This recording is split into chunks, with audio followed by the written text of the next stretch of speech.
One of my TikTok commenters called Jeff Bezos the cardboard man. And I think that's what I'm going to refer to him as from this point forward.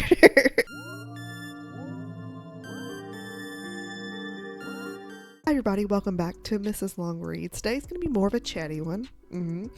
Because I just need to rant, okay? And it might be a little all over the place. I don't know, okay? I'm just kind of winging it here, okay? Because I have made the brave decision this week, literally just this week, freaking trash Amazon and the whole Kindle Amazon reading universe. Booktok has been in more discourse, oh boy, about Audible slash Amazon, because Amazon owns Audible. There's a new controversy about their new pay structure and how it is hurting authors even more than it already really did. Basically, Audible is expecting to be doing an Audible Plus catalog, which is sort of like a Kindle Unlimited but for Audible. I love that idea. That's fun if it wasn't for fascist Amazon. Apparently with this new structure, they have totally rerouted the payment for authors. It is officially Audible season. Audible, an Amazon company, has announced a new way to over authors that claims to raise their pay while actually distributing it to authors who are in their Plus catalog, a place authors can only get into if they agree to sell books exclusively through Amazon. A predatory business practice. Hey, we got a problem. These checks haven't been adding up to the 50% royalty that we agreed about. What's going on? Really? Well, let me take a look, see if I can discover for you. Oh yeah, that's because they're not in the unlimited pool. Why would it matter if I'm in the unlimited pool or not? Somebody buys my book, I should get the 50% of what my book is listed as. Well, actually, they didn't buy your book. They use a token out of your book. And because we like to be complicated here at Audible, Amazon, when somebody uses a token on your book, they actually take the money from that token and spread it around to other things that they listen to within the months. Most of this being by enforcing strict DRM rules, which if you don't know what DRM means, stands for Digital Rights Management, which is essentially Amazon's way of owning exclusivity of the content that writers make and produce. Audiobooks, books, any of their digital media, they own it at the end of the day. When you pay them, you're not paying to own it. That's not how DRMs work. If you use a platform that runs off a DRM, you just own a license to it. And as soon as you stop paying them per month, it goes away. Amazon has been on a persistent for years to want to absolutely monopolize the reading community to the point of squashing out community-based reading. Libraries and indie bookstores particularly. Like, they have made prices so low to the point they're losing money purely just to attract everyone to join the Amazon ecosystem, which these conversations have long been had. Amazon's persistence with wanting to keep exclusivity on their account and not letting authors with their own material that they put so much time and effort in, not letting them just do with their materials what they want, and also not letting you as a consumer, when you're already paying them, just do what you want. Like, if you remember, not too long ago, there was a huge controversy around Amazon because they quietly took away your ability to download any material, which is just further proof that they do not want you to actually own any of this material, and they want full total control over it, which is also terrifying for censorship reasons. Okay, you don't actually own the rights to any of that stuff. Not only can they just take it off, pretty much at any time could just go in and change anything, because again, you're not holding it right in front of you like a physical book, and you don't own it yourself. It is Amazon's property, and they can do so with it what they please. And if you do anything that makes Amazon mad, or they take away your Amazon account, they can just kick you off, and you'll have no recourse for maybe even thousands of dollars that you spent on books. Yeah, so obviously there's huge ethical problems with Amazon. Yeah, all of those things I hated. But I was still not convinced to totally get off of the Kindle universe because I still loved it. And Kindle Unlimited particularly was a service that I absolutely loved. And I learned about so many of my favorite authors on there. Like, I first read Ruby Dixon books on Kindle Unlimited. Like, I love the service. So once I learned about these two things this past week, yeah, I said enough is enough. Enough is enough. Never again. Not doing it. I cannot support them anymore. Number one is what I made a TikTok video about this week, and I got lots of really good responses for it, by the way. Thank you very much. I think I'm gonna play the whole video right here because I think it's just important. Across an article from Book Riot, which, by the way, if you haven't heard of Book Riot, you should definitely get on there. It really shook me to my core and finally put me on the path of just accepting that Amazon and me Yeah, never happening again. It converted me into an anti-Amazon apologist. So I learned through this article that there are going to be propaganda buses, which they're calling freedom trucks, going around to different libraries, public libraries next year, spreading white supremacist retelling of American history on buses in libraries. It was funded by $14 million of our nation's federal funding for libraries that could have went to like our libraries. Funding was now going to this July 4th Freedom Bus propaganda bus initiative. Instead of going to our libraries, we have literacy rates to hell. Instead, we're focusing on, according to the letter that they sent out, we're focusing on establishing more patriotism, not establishing more literacy. Establishing more patriotism. By the way, this $14 million that was used, really up in the air whether or not that's even legal that they did that, because it really has nothing to do with the library. No, they're going to be going to these public libraries under the guise that this is some federal bipartisan thing, when really it's not. It's the least bipartisan thing you've ever seen in your life. It is truly just white supremacy in action. The man who is leading up all this over this organization that's creating propaganda buses was just appointed by Trump back in March, 25-year-old Fox News intern. Yeah, that's who's educating your children. Want to know what's better? On these propaganda buses, created the material that apparently are going to be on these buses, a right-wing private Christian university, who the president of this said college has said stuff like this. Is that who we want educating our youth that goes to libraries? So that's what our White House is saying is should be educating about American history.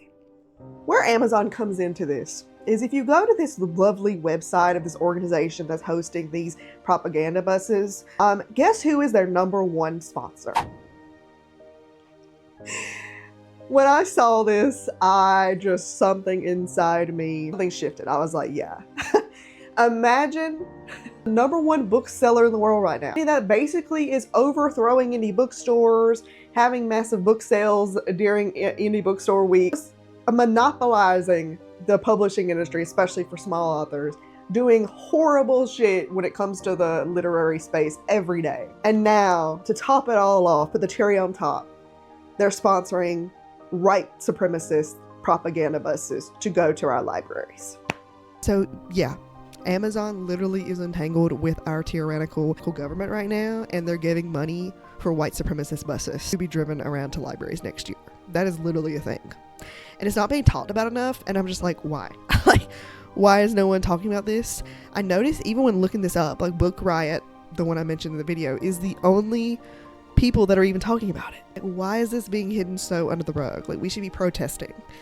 This is like a huge issue. When I saw Amazon name on that sponsorship list, I just was like, after hearing all this other stuff, especially this week about Audible, and then that on top of it, I was like, you know what? No, bye-bye. Bye, Amazon. Never again. There's no way in hell I'm giving you my money for you to go do this. Supporting white supremacist buses? Really? Oh, and let's not even get into like the labor rights issues.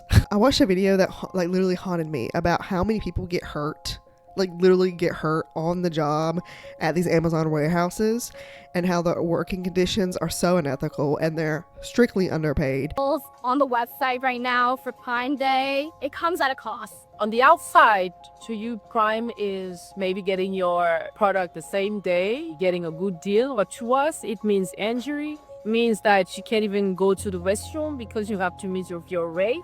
During Prime Week, injuries tend to skyrocket because the managers tend to push a higher and higher productivity want. I'm tired of there being an ambulance at my job site almost every night from workers being overheated. I've personally gone to the hospital twice. This year, Amazon has doubled the length of priming for 2 days to 4. And so that just means doubling the amount of life-altering injuries that a lot of workers are going to experience. Lifting, pushing, pulling, bending, reaching high, etc. Going up and down ladders. And you do it for long hours. And you don't have breaks. And you push to do it faster and faster. A safety campaign, this is our big public launch of it, and they are International Union, International Brotherhood of Teamsters, announced a national safety campaign. And we're going to continue doing this, bringing attention to really all the terrible things that happen inside the warehouse. They're making record-breaking profits because of our work. You should see something of that, or even some consideration for us as human beings. Amazon just pushes for more and more and more expectations, but not more and more and more pay. And there are people literally getting seriously injured at work, and Amazon's just basically doing nothing. There's whole protests happening at these Amazon warehouses, and we're still supporting Amazon. I don't know. And Amazon, again, just cares so much more about capital and profit than it ever does about people, even the people that they depend on to make all this massive production happen. That's really what calls me to be like, yeah, never again. Yeah, but essentially, not only are they supporting white supremacist buses, terrible for workers' rights, terrible for indie bookstores, terrible for the environment, and they're not even paying the authors. Like, they're literally not even, or they're making it really difficult for authors to get paid quickly, number one, but two, also not paying them enough, dispersing the funds really weirdly, and punishing authors who refuse to be exclusive to them. Like, they just cannot stand that. They want to monopolize the book world. That's what they want. And in my personal opinion, until we stop giving them all of our money and shopping on Amazon all the time, Amazon is where most people buy books nowadays, still. I think it's like I read a statistic like over 50% of Americans still shop at Amazon almost exclusively for books. It's like, yeah, until we stop doing that and supporting them, they're going to keep doing this. They're going to keep being empowered to want to have a monopoly over this industry. We just can't allow it. And I know the argument is almost always like, oh, well, what about the indie authors? Like, Amazon's the most accessible. I do get that. I get the accessibility component. Trust me, I live in a rural area. For the longest time, I would have defended Amazon to an extent and would have said, well, for people who live in cities or live in environments where it's super easy to get to the library and stuff, that's one thing. But like, I'm like 30 minutes away from my closest library. Like, it's not easy for me just to get access for books. Even stores are not close to me. Every bookstore I have is a 25+ minute drive. But with ebooks, it's better on paper and not using the resources.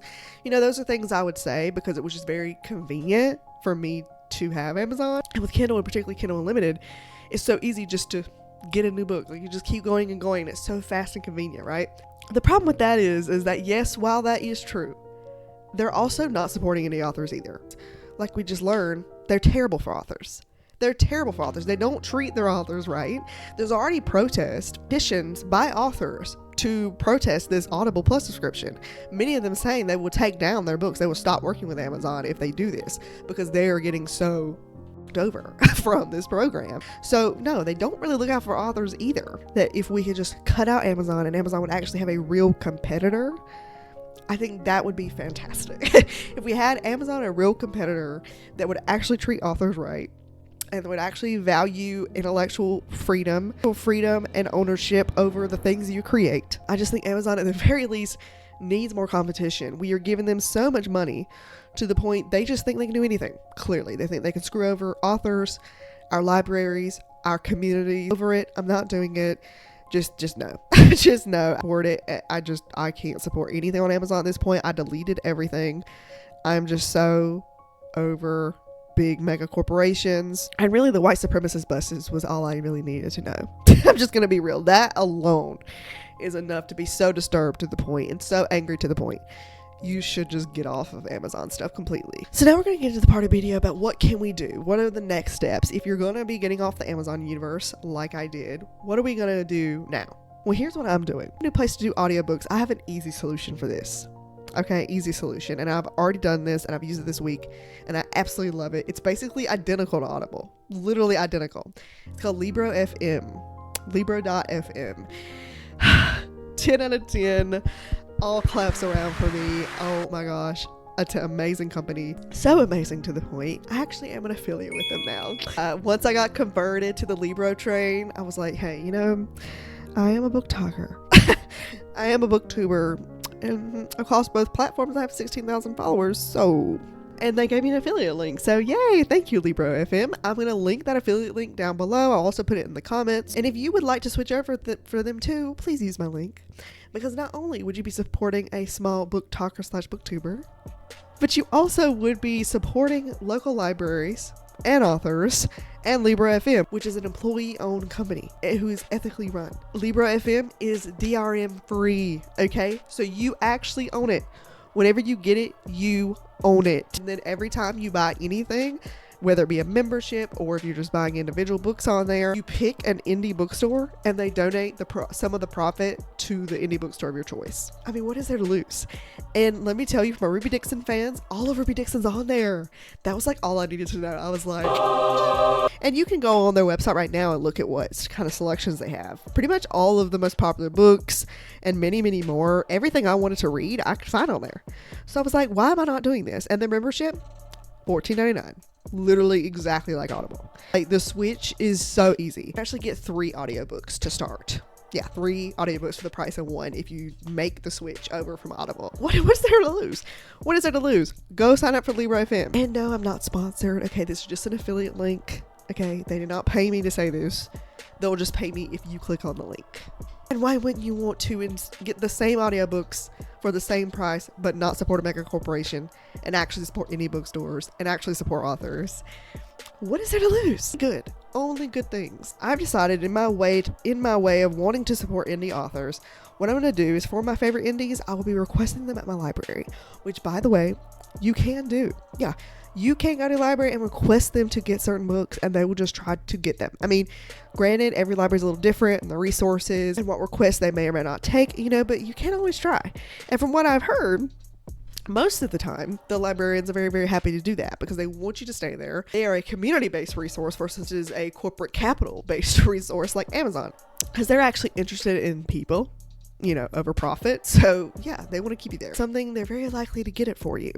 You can also just directly buy from a lot of indie authors if they've entered into certain exclusivity clauses with Amazon, and that might make things a little hard, but I have found that a lot of indie authors I love are also selling through their private websites. I guess depending on what their agreements is with Amazon, they'll be on Amazon and have private websites where they're selling stuff. I guess it just kind of depends. I'm not really sure all the ins and outs of how that works exactly, but I have found that to be true. So yeah, I'm still committed to helping indie authors and supporting indie authors. I really want to do that.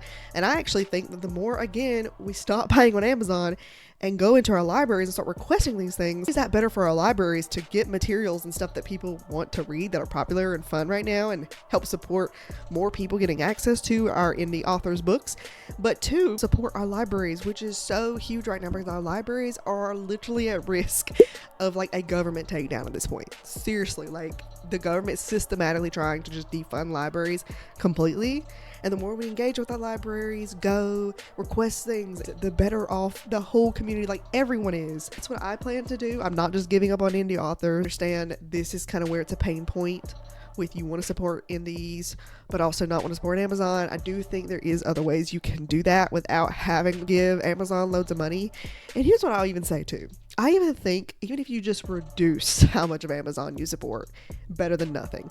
Like Audible, for example. That's something that's just audiobooks. If you can just make the switch to Libro, even if you keep Kindle Unlimited, that is still $15 less you're giving to Amazon. Or just look, I'm going to keep Kindle Unlimited, but I'm not buying anything else off Amazon.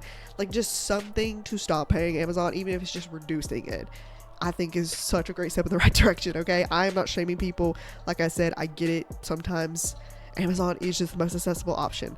But if at all costs you can do everything to not spend money there, I think ultimately this is what we have to do. They don't have to be this way. They don't have to do this. They just choose to do this for profit. And we can request and demand better. I am DONE. Okay, I'm done. And I'm really excited to get into the library. I've recently found a cute little used bookstore in my area, so that's really fun. So I've been going there. I'm going to pivot more to physical books, definitely, than even ebooks, because I really want to build my collection anyways. And 2, I'm really tired of not owning anything. Heard of that? I'm tired of subscriptions. I'm so over it. Prioritizing, supporting my library through Libby. So that's really what my main directions are. And I would highly encourage you to really consider doing the same. You do not have to keep perpetually giving Amazon your money. You don't. That does not have to be your story. Is other ways to do things that supports our library, supports our communities, that feed millions of dollars into a terrible corporation. That was all I have for you today. I hope you enjoyed this video. A little bit of a downer subject, I guess. I think the world is capable of better, and I just want to be a part of that change. Go sign up for Libra FM.